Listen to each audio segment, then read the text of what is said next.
Hello everyone and welcome back to another video. So today we're going to be talking about the 9th edition rulebook. We have some new information, or some recent information, over on the Twitch channel of Warhammer TV. They've been doing 40k daily shows and they've been given a little bit more of an insight into what I expect from 9th edition.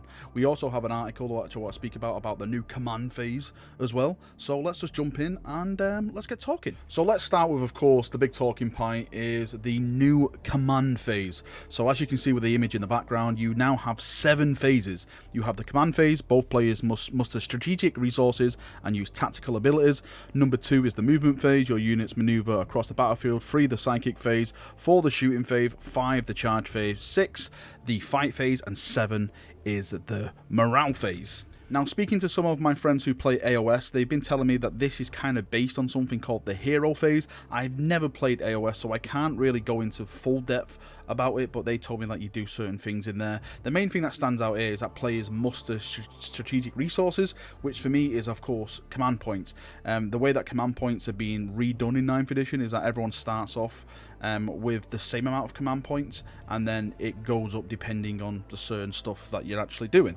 That gives it a lot more fairer opportunity to a lot of armies that can't really generate a lot of command points, aka Custodes, because Custodes unit costs so much. It's like making a battalion of Custodes is like 2,000 points, and then you can get a guard player who can do like a battalion with like 500 points and stuff. So it's one of these kind of things where I think they're trying to bring a balance to it as a whole. My honest feedback at the moment about this command phase is that we don't really know that much about it. I think we need to know more about the actual command points and stuff, and you know how they're generated and how more you get and how much you get, and you know how it's done and everything like that. I think once we have those details in place, then we can start talking, is the command phase a good phase to have, or is it a bad phase to have? Looking at it now, 7 phases to do. It does look a bit jam-packed, but it all depends really, as I stated, how important that phase is. I'll be completely honest with you, I normally always forget like the morale or the psychic phase, because I don't really play with that many psychic units in my army. So when I do like play with psychic stuff, it's like, oh crap, I've completely forgot about my psychic. And with the morale phase, since I play Space Marines, since they have such like high morale and they never break, I just always forget about my morale stuff. My friends always have to remind me, hey, take morale of that unit, you dab cheater Valrak. Now, of course, as I mentioned, they've been doing some Warhammer 40k daily shows. The one yesterday was mostly about the Necron stuff that we've already talked about. Just to give you a little bit of feedback, because I went back and watched it all out. I wasn't there at the time of the live show. I was hit in the chat today for this Crusader one we'll get into in a second, because I'm really excited about that. And they mentioned stuff like different dynasties have different tactics. The actual new score tech things are like a new form of destroyers, like the ones that are like really crazy kind of things and can't be controlled and stuff. That's why they give them all these things. They mentioned stuff about the rules, like there will be more pages for the rules, but it's going to be more examples and diagrams and stuff to really show people how to play the game. Because one of the things I was seeing, and one of my honest feedbacks, is that people interpret the rules differently. Like, okay, that works that way, but my friend was saying, no, it's that way, but it's because it's not worded properly. So if they can fix that and put it down to where it's easy to understandable from everyone involved, then it'll be pretty cool. They also did mention that there's 2 forms of playtesters, which are this is something that really stands out to me, is that how did GW do the playtesters? And they mentioned that there's something called an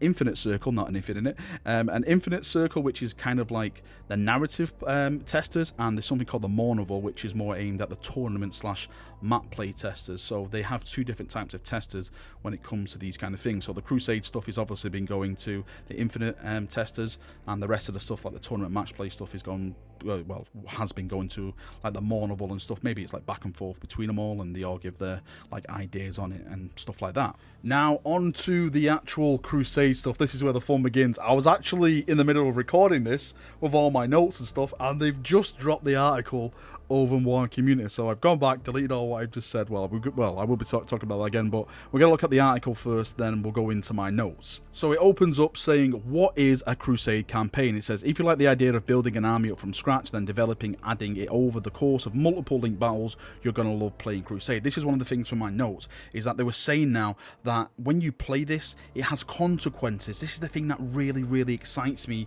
as a player. There's no more stuff like, when I used to turn up to my games and play my friend, it's like, okay, I deployed my Imperial Fist, yeah, there was a little bit of bragging rights. If I won, if I lost, there was really nothing to it. Okay, I won, I lost, you know, good for Dawn, stuff like that. But now, when I actually play my stuff, it means something. I can level my characters. I can actually have, like, Captain Valrak, and then he levels up maybe to, like, Chapter Master Valrak and stuff like that. And if he dies, which he will never do, because Chapter Master Valrak cannot be defeated, then, you know, there's consequences to that. I can upgrade him to, like, a Dreadnought and stuff. It really adds that much to the game now, and this is what's really, really exciting me about this system.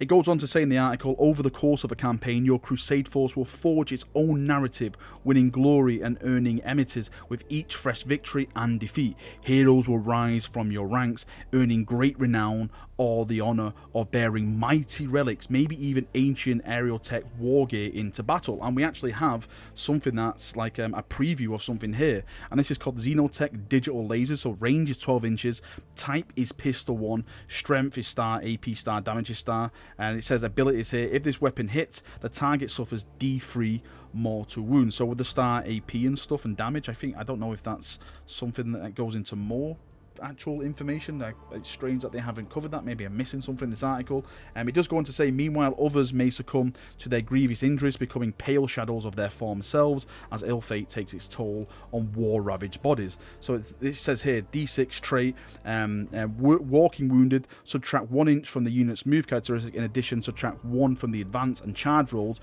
made for this unit. So if your unit actually gets injured and stuff, and it actually starts taking damage, it can start being affected. One of the things that stuck out on the actual stream for me today that they mentioned, of course, as I was saying before, like, if your character does die, you can potentially upgrade him with points and stuff. We'll talk about that more in a second. But you can upgrade him to like a Dreadnought, so he doesn't actually die and he actually stays around.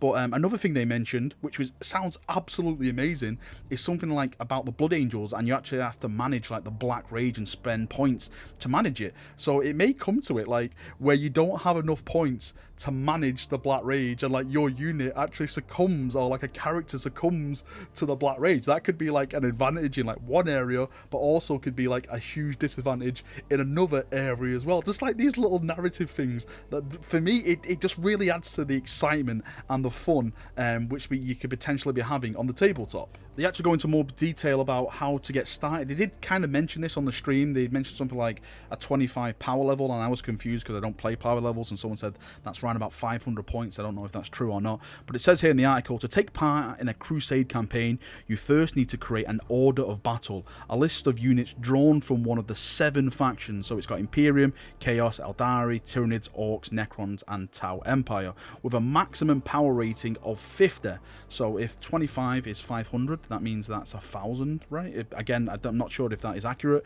This is your Crusade Force initial supply limit, from which you can choose an army to list to field in each battle. Your supply limit can grow in size as you gain resources over the course of the campaign, enabling you to gradually recruit new units to strengthen the existing pool at your disposal. Again, that sounds fantastic. So the more you can play, the more experience you get. You can purchase these things to increase your army, and the little preview actually says here, increase supply limit 1 RP, which obviously means 1 requisition point. Purchase this requisition at any time. Increase your Crusade Force supply limit by 5 power. So when it comes to the Crusade stuff, I'm not seeing points or anything, so I think this is definitely going to be all based on power levels. Now in this article they also mentioned how to keep track of everything. This was one of the main questions as well actually from the stream. How do we keep track of like everything? If you've got like a character, you know, a unit, you know, all the battle stuff, and they did say like in the back of the book there will be like a sheet where you can photocopy it, or online they will be putting like a digital version of this out where you can download it to a PDF and just print it out on your actual printer. That is where like you're feeling like what the unit is and like what it's achieved, what battle scars it's got, all that kind of stuff, so you can keep track and you can keep progressing that unit in the good way, or like the you know, it's about to die type of way. And in the article they do briefly mention like the battles that you play will define your army. And again, they went into a little bit more detail on this on the stream, because they were saying stuff like, if you play like at the Ashen Waste of Armageddon, you could earn things which is different if you know, battle around Vigilus. One of the main points I took from this is that there's a lot of stuff going into the Crusade system. It's not going to be something that is just going to be coming and like, okay, that's something there. They're actually going to be building on this from years to come. So it's got to be like, well, I personally think like they'll probably be doing like massive campaigns. I would completely love if they start doing some official campaigns like Warhammer World, where you bring your armies in, maybe like they can theme it like Xenos versus the Imperium or Chaos versus Eldar and stuff like that. And maybe we have like an official ranking at GW where, you know, some of the like the best crusading forces can really start showing off, and you know, just to show off like how much they've conquered and these badass characters that have actually come from it. Alright, Chaprunios, that's me done for another video. Thank you for coming, thank you for watching as always.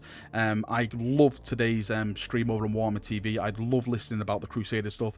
This is my playstyle. I think this is what I'm really going to be start focusing on. I'm not going to say that, of course, I'm going to ignore match play. Match play, you know, is a big part of my 40k experience and everything like that. But when it comes to like making your own armies, the narrative you can do, and just the potential of like just having like these characters that you can design yourself and see them progress, die, and everything, you know, has a consequence down the battlefield. It really, really makes me happy about it, and I just can't wait to see more information and get into it a lot more. I would love to get your thoughts and feedback on this. Are you a Crusader player? Are you looking forward to like the narrative type of things? Are you a match player? A match type player, and you don't really care? You just want, you know, so you want to throw dice to win and stuff like that. Put it all down below. We'll have a nice little talk about there as always. Thank you for coming to the video. Thank you for watching. See you now. Have a great day, and bye bye.